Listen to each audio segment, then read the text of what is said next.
Demon's Domain, Chapter 1, Undercover. Suddenly, a hole smashed in the vent behind her, and 7 agents busted through. "Sir, we found the girl you're looking for," they shouted violently into their comms. "I wouldn't be so sure," she laughed. "If anything, I think you found a hologram," and with that she faded away. "Ah, holograms. What would I do without them?" she muttered to herself, crawling cautiously over the creaky vents.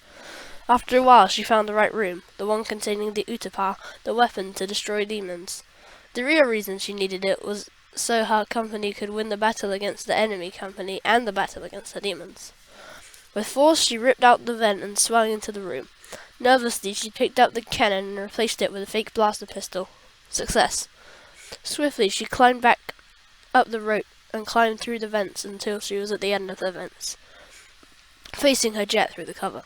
She kicked down the cover and shoved the Utapar in the back of her jet and began to fly away, gunshots flying past her. Swerving side to side, too much could damage the Utapar, so she had to be extremely careful.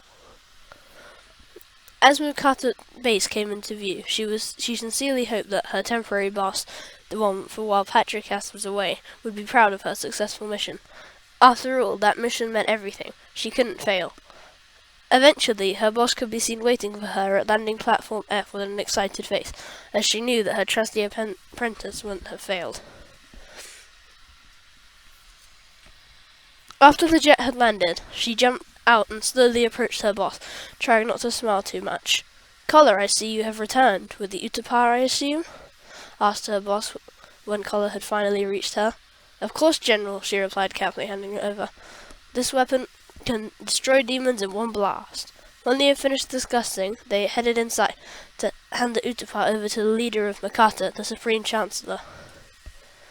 Approaching the Chancellor's office, it looks neutral, but once you're on the inside, all of that changes. The grand room contains heaps of pictures in solid gold frames, most containing images of the past Supreme Chancellors.